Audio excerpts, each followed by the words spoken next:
திருப்பரங்குன்றம் தீபத்தூண்ல தீபம் ஏற்றுவதற்கு நீதிமன்றம் பிறப்பித்த உத்தரவை நிறைவேற்றாததை கண்டித்து தன்னுடைய உடலுக்கு தீ ஏற்றி தன் உயிரை மாய்த்து கொண்ட பூர்ணச்சந்திரனுக்கு நாம் அனைவரும் ஆன்மா சாந்தி அடைய இறைவன்கிட்ட வேண்டிக்குவோம். ஆன்மா சாந்தி அடையுமான்னு தெரியல.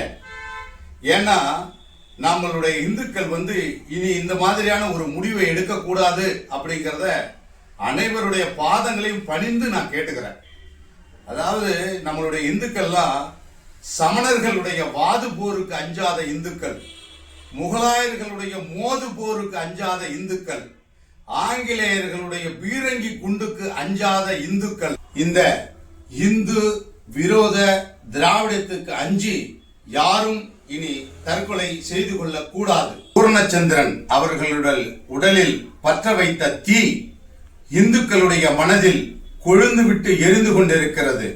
இந்த தீ தணிய வேண்டுமானால் இந்துக்கள் அனைவரும் ஒன்றுபட்டு இந்த இந்து விரோத நடவடிக்கைக்கு எதிராக நாம் குரல் கொடுக்க வேண்டும்.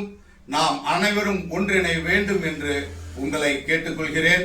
சிவயோகி அனுகூலநாத ராஜசேகர அடிகளார், உலக சித்தர்கள் சர்வசமய கூட்டமைப்பு. வெற்றிவேல் முருகனுக்கு அரோகரா.